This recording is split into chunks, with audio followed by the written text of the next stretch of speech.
조갑제 TV 시청자 여러분 안녕하십니까? 2023년 3월 21일 오후 3시 52분입니다. 오늘 윤석열 대통령은 역사적 담화문을 발표했습니다.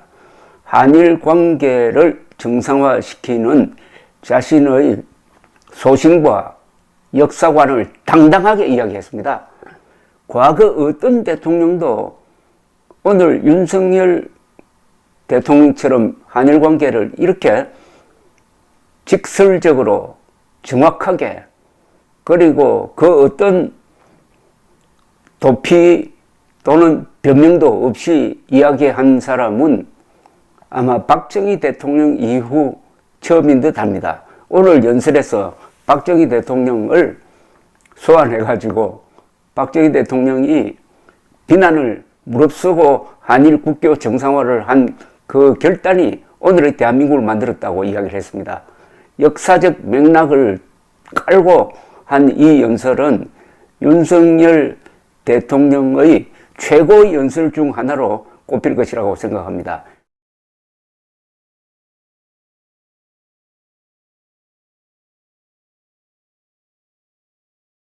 그리고 윤석열 대통령이 징용공 문제를 대담하게 해결하면서 국제적으로 아주 스타가 되고 있습니다. 특히 일본에서 인기가 높습니다.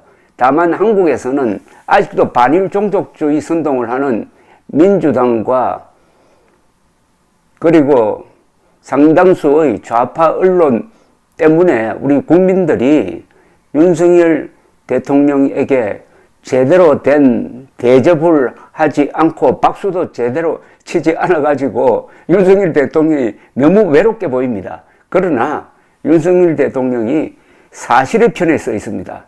그리고 법의 편에 서 있습니다.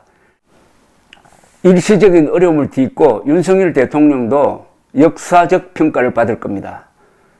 박정희 대통령 이후 가장 획기적인 한일 관계의 정상화를 이룩한 사람으로 평가될 것입니다. 이 연설로 그리고 이번에 징용공 문제 해결에 의한 한일 관계의 정상화, 따라서 한미일 관계의 정상화로 해서 윤석열 대통령은 이미 역사에 큰 획을 하나 쫙 그었습니다. 구체적으로 오늘 연설이 무엇이었는지 제가 설명을 해드리겠습니다. 생중계로 진행된 오늘 국무회의에서 한일 관계에 대해서 약 20분 동안 담화를 했습니다. 작년 5월 대통령 취임 이후 존재마저 불투명해져 버린 한일 관계 정상화 방안을 고민해 왔다. 마치 출구가 없는 미로 속에 갇힌 기분이었다. 그렇지만 손을 놓고 마냥 지켜볼 수만은 없었다. 날로 치열해지는 미중 전략 경쟁, 글로벌 공급망의 위기, 북핵 위협의 고도화 등 우리를 둘러싼 복합 위기 속에서 한일 협력의 필요성은 더욱 커졌기 때문이다. 라면서 자신의 고민을 털어놓았습니다. 그리고 윈스턴 처칠의 유명한 말을 인용을 했습니다. 만약 우리가 현재와 과거를 서로 경쟁시킨다면 반드시 미래를 놓치게 될 것이다. 처칠의 말이었습니다. 윤 대통령은 자유에 대한 강한 열망과 불굴의 리더십으로 2차 세계대전을 승리로 이끈 영국 수상 윈스턴 처칠이 한 말이라면서 과거는 직시하고 기억해야 한다. 그러나 과거에 발목이 잡혀서는 안 된다고 했습니다. 이런 이야기를 한 역대 대통령 기억나는 사람 있습니까? 문재인이 그렇게 했습니까? 박근혜 대통령이 그렇게 했어요? 이명박도 그렇게 하지 않았습니다. 기억이 안 납니다. 이렇게 화끈하면서 아주 교양 있는 연설을 한 겁니다. 한마디로. 대통령 연설은 이렇게 역사적 사례를 인용해야 그 연설이 돋보이게 됩니다. 한일 관계도 이제 과거를 넘어서야 한다. 친구 관계에서 서먹서먹한 일이 생기더라도 관계를 단절하지 않고 계속 만나서 소통하고 이야기하면 오해가 풀리고 관계가 복원되듯이 한일 관계도 마찬가지라고 했습니다. 양국 간 불행한 과거의 아픔을 딛고 일본과 새로운 지향점을 도출하고자 한 노력은 이번이 처음은 아니다라면서 박정희 전 대통령을 언급을 했습니다. 1965년 박정희 전 대통령이 한일 국교 정상화를 추진했다면서 당시 굴욕적이고 매국적인 외교라는 극렬한 반대 여론이 들끓었지만 박 대통령은 피해의식과 열등감에 사로잡혀 일본이라면 무조건 겁부터 집어먹는 것이 바로 굴욕적인 자세라고 지적했다고 했습니다. 박 대통령이 한일 국교 정상화가 어떤 결과로 귀결될지는 우리의 자세와 각오에 달려 있다면서 끝내 한일 국교 정상화라는 과업을 완수했다고 아주 극찬을 했습니다. 윤석열 대통령이 역사와의 대화를 하고 있다는 이야기입니다. 이승만, 박정희 이런 분들의 고민을 윤석열 대통령도 실감을 하면서 박정희 대통령의 결단으로부터 용기를 얻었다는 이야기입니다. 대통령의 이런 연설이 바로 역사를 오늘의 교훈으로 되살리는 모범적 사례입니다. 보통 대통령들은 전임자를 부정하는데 윤석열 대통령은 박정희 대통령의 업적을 이야기하고 또 김대중 대통령의 업적도 이야기를 합니다. 나중에 박 대통령이 그런 결단을 내린 덕분에 삼성, 현대, LG, 포스코와 같은 기업들이 세계적인 경쟁력을 갖춘 기업으로 성장할 수 있었고, 이는 한국 경제의 눈부신 발전을 가능케 하는 원동력이 되었다고 했습니다. 윤 대통령은 또 1998년 당시 김대중 대통령이 오부치 게이조 일본 총리와의 정상회담을 통해서 21세기의 새로운 한일 파트너십을 선언한 것에 대해서 부침을 거듭하던 한일 관계의 새로운 지평을 열었다고 평가했습니다.